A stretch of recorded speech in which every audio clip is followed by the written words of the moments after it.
Your future is not 100% sure. ये चीज़ तुम्हें मानना पड़ेगा। तुम ऐसा सोचते हो कि आज जो तुम्हारा थॉट है, आज जो तुम जिस चीज़ को चेस कर रहे हो वही तुम्हारा फ्यूचर है, ऐसा नहीं। तुम्हारा फ्यूचर हमेशा चेंज हो सकता है। आज एक थॉट तुम्हारे दिमाग में आ जाए, वो तुम्हारे पूरे आने वाले टाइमलाइन को पूरी तरीके से कंप्लीटली चेंज कर सकता है, जिस चीज़ के बारे में तुमने अभी नहीं सोचा होगा। अब मैं यहाँ पर तुम्हें एक छोटा सा एग्जाम्पल देकर समझाना चाहता हूँ। मान लेते हो तुम्हारा 12th क्लास तक ये टारगेट रहा है कि मुझे IIT तक जाना है, नीट क्रैक करना है, ये चीज़ टारगेट रहा। लेकिन जैसे ही क्लासेस खत्म हुआ, 12th खत्म हुआ, तुम्हारा हो सकता है पूरी तरीके से टारगेट चेंज हो गया। उससे पहले मैं ये नहीं बोल रहा हूँ कि उससे पहले जब 11th 12th के टाइम पे तुम्हारा ये जो टारगेट था, इस चीज़ में तुम ध्यान नहीं दिए होगे। ऑफ कोर्स तुम पूरी अच्छी तरीके से ध्यान दिए होगे इन सारी चीज़ों पे। तब समझो यहाँ पर जैसे ही तुम 11th क्लास में आते हो तो तुम्हारा मन होता है कि मुझे IIT में जाना, और उसी समय से तुम तैयारी में लग जाते हो। तो सुनो, तुम्हारा और IIT तक का मतलब वहीं से चेंज बनना स्टार्ट हो जाता है, चेन बनना स्टार्ट हो जाता है। एक तरह से वाइब्रेशन जो फ्रीक्वेंसी निकलता है ना तुम्हारे माइंड से, वो सब चीज़ मैच होना शुरू हो जाता है वहीं से, और तुम्हें एट लास्ट वो चीज़ मिल जाता है। हार्ड वर्क के द्वारा, कंसिस्टेंसी के द्वारा वो चीज़ मिल जाता है, अचीव हो जाता है तुम्हें। मान लेते तुम्हारा 12th खत्म हो गया और तुम अपने आप को जानते हो, ये चीज़ जान चुके हो कि मैं अगर तैयारी करूँ IIT वगैरह का तो मैं ईजिली क्रैक कर सकता हूँ, ईजिली जा सकता हूँ, ज़्यादा कुछ मेहनत भी नहीं, मैं ऑलरेडी टॉपर के कैटेगरी में आता हूँ। ये चीज़ तुम्हें पता है, ठीक है, तुम्हें यहाँ तक ये चीज़ पता है।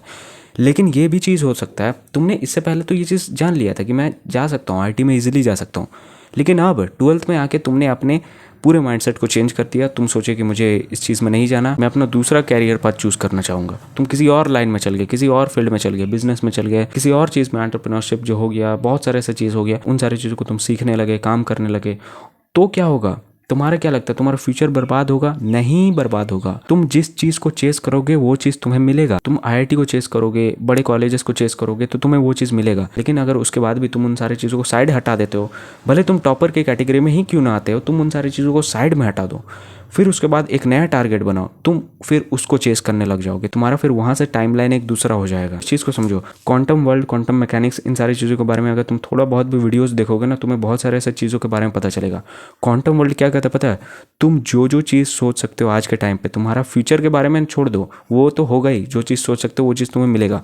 तुम उसके अलावा भी अगर तुम एक एक छोटे छोटे पिन जैसे चीज़ों को भी सोच सकते हो, या फिर बड़े विशाल चीज़ को भी सोच सकते हो, वो चीज़ पॉसिबल है तुम्हारे लाइफ में। वो चीज़ तुम्हें मिल सकता है अपने लाइफ में, बस तुम्हें इस चीज़ के बारे में पता नहीं। तुम आज जो चीज़ सोच सकते हो अपने फ्यूचर के बारे में, कुछ भी चीज़, वो चीज़ है, रखा हुआ है। डिपेंड करता है कि तुम क्या सोच रहे हो, किस चीज़ को चेस कर रहे हो, ये तुम्हारे ऊपर डिपेंड करता है। ये सबसे ज़्यादा इंपॉर्टेंट हो जाता है। अगर तुम बाकी सारी चीज़ों को चेस करोगे तो तुम्हें बाकी सारी चीज़ें मिलेंगी। तुम अगर डिप्रेशन को चेस करोगे तो तुम्हें वही मिलेगा फ्यूचर में। तुम अगर एक अच्छे कॉलेज को चेस करोगे एट द एज ऑफ 17-18 के टाइम पे, तुम्हें एक अच्छा कॉलेज मिलेगा।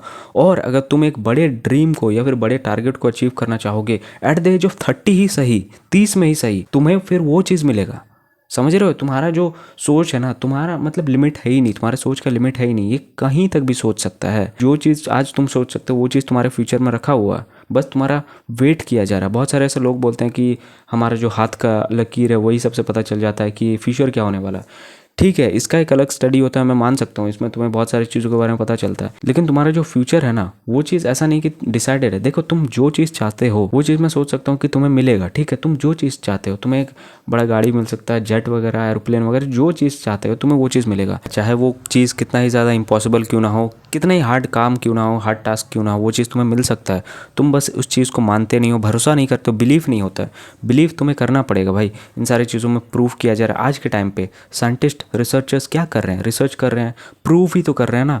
साइंटिस्ट क्या कर रहे हैं? एक एक चीज़ों को खोज कर रहे हैं, नए नए चीज़ों को इन्वेंट कर रहे हैं, डिस्कवरीज कर रहे हैं। डिस्कवरीज भी होना बाकी है बहुत सारी चीज़ों के बारे में। वो डिस्कवरीज नया नया हो ही रहा है। नए नए चीज़ों के बारे में वो लोग क्या कर रहे हैं? जान ही रहे हैं ना। क्या कर रहे हैं वो? एक तरह से इम्पॉसिबल को ही तो पॉसिबल कर रहे हैं ना। आज जो तुम इस वीडियो को देख रहे हो, अपने फ़ोन से देख रहे हो, ये भी एक टाइम पे इम्पॉसिबल था। तुम्हें अगर नहीं पता हो तो ये भी एक टाइम पे इम्पॉसिबल था। लेकिन किसी एक पगलू साइंटिस्ट के दिमाग में ऐसा थॉट आ जाता है कि ऐसा एक फ़ोन बनाना जिसमें कोई बटन्स वगैरह ना हो, सिर्फ ग्लास ही रहे, उन्हीं सारी चीज़ों को टच करे और सब चीज़ अपीयर हो जाए। तो ये चीज़ हुआ भाई। किसी एक टाइम पे ये चीज़ इम्पॉसिबल था, लेकिन आज ये चीज़ पॉसिबल है। देखो, मैं यहाँ पर फ्यूचर को 100% इसलिए श्योर नहीं बोल रहा हूँ ना, क्योंकि तुम्हारे दिमाग में कोई एक थॉट कभी भी आ सकता है। तुम आज सोच रहे हो मुझे ये काम करना है अपनी लाइफ में, उस चीज़ को तुम अचीव कर लेते हो। फिर जब उस काम को अचीव करने के बाद उस उम्र में तुम ये सोचते हो मुझे अब ये अचीव करना है, इसके भी आगे जाना है, फिर तुम्हारा वहाँ से टारगेट ही बदल जाता है, पाथ ही बदल जाता है। तो समझ रहे हो ना इस चीज़ को? मैं यही बताना चाह रहा हूँ। तुम्हारा फ्यूचर श्योर नहीं है। तुम आज जो करना चाहते हो वो चीज़ तो कर लोगे, और जब उस चीज़ को जब अचीव कर लोगे उस समय में तुम सोचोगे मुझे और आगे जाना है, तो तुम उस चीज़ को अचीव कर लोगे। अचीव तो तुम सभी चीज़ कर सकते हो, लेकिन 100% श्योर क्यों नहीं है? क्योंकि तुम सिर्फ उस चीज़ को अचीव नहीं करोगे, उसके बाद भी आगे बढ़ोगे। तुम्हें भी नहीं पता कि तुम कितने बड़े से बड़े इंसान बन सकते हो। अगर तुम इस चीज़ को चेस ना करो तो नहीं बनोगे ऑफकोर्स। तुम अगर आज ये सोच रहे हो कि मुझे एक मर्सिडीज़ खरीदना है, मर्सिडीज़ वाला कार चाहिए, तो तुम ऑफकोर्स उस चीज़ को ले ही लोगे। अगर तुम उस चीज़ को चेस करोगे तो, काम को चेस करोगे तो, अगर चेस नहीं करोगे तो वो तुम्हें नहीं मिलेगा। सब डिपेंड करता है तुम्हारे थॉट पे। थॉट तुम्हारे जैसा आएगा तुम उस हिसाब से वर्क करोगे, उस हिसाब से ही तुम अपने पूरी टाइमलाइन को चेंज करोगे। अब बहुत सारे लोग ये बोलते हैं कि हमारा हाथ का जो रेखा है ये चीज़ हमारा फ्यूचर साबित करता है, यही चीज़ डिसाइड करता है कि हम बड़े होकर क्या करेंगे, क्या बनेंगे, किससे शादी वगैरह होगा, हाथ का रेखा हमारा डिसाइड कर देता है। तो बहुत सारे लोग ये बोलते हैं, ठीक है मैं इस चीज़ को मानता हूँ, इस चीज़ का भी एक अलग स्टडी होता है, एस्ट्रोलॉजी वगैरह ऐसा कुछ होता है, ठीक है, न्यूरो साइंस, मुझे ठीक से पता नहीं, आई एम सॉरी अगर मैं कुछ गलत बोल रहा हूँ तो कोई स्टडी होता है, मैं बिलीव करता हूँ, ऐसा नहीं कि मैं बिलीव नहीं करता हूँ। लेकिन एक चीज़ समझ लो भाई, तुम्हारा लाइफ में क्या होगा तुम भी नहीं जानते हो, किसी और को भी नहीं पता कि तुम अपनी लाइफ में क्या करोगे। सिंपल सीधा सा बात, तुम्हें भी नहीं पता, किसी और को भी नहीं पता, तो किसी और का तो हक बनता ही नहीं है कि तुम लाइफ में फेलियर रह जाओगे या फिर कैसे रह जाओगे, किसी का हक नहीं बनता भाई। ठीक है, तुम्हारा लाइफ कभी भी चेंज हो सकता है, एक बड़े से बड़ा इंसान गिर सकता है, जीरो पे आ सकता है, और कोई इंसान जीरो से भी 100 तक पहुंच सकता है। किसी का फ्यूचर श्योर नहीं है, ठीक है, प्रेडिक्ट किया जा सकता है कि उसका फ्यूचर ये होगा, उस हिसाब से चलोगे तो वो चीज़ तुम्हें मिलेगा। अगर उस हिसाब से थोड़ा डिफरेंट चलने की कोशिश करोगे तो तुम्हें वो चीज़ मिलेगा। श्योर तो है ही नहीं, ठीक है, ये चीज़ को समझो, जिस चीज़ को चेस करोगे वो मिलेगा, और एक पर्टिकुलर ड्रीम अचीव करने के बाद भी अगर तुम कुछ अचीव करना चाहोगे तो वो मिलेगा। तुम्हें नहीं पता कि तुम कौन हो, तुम्हें भी नहीं पता कि तुम क्या हासिल कर सकते हो, फ्यूचर में कहाँ तक जा सकते हो, तुम्हें भी नहीं पता। तो कोई और अगर तुम्हें बताए कि तुम्हारा फ्यूचर कुछ डार्क है, कुछ हो नहीं सकता, तो सीधी सी बात, मुंह लगाना नहीं है, कुछ बोलना नहीं है, अपने काम पे काम रखो। दूसरों को समझा नहीं सकते, तुम अपने ही लाइफ पे काम कर सकते हो, यही सबसे ज़्यादा इंपॉर्टेंट है। सो आई होप तुम्हें थोड़ा बहुत भी समझ आया होगा। Thanks for watching.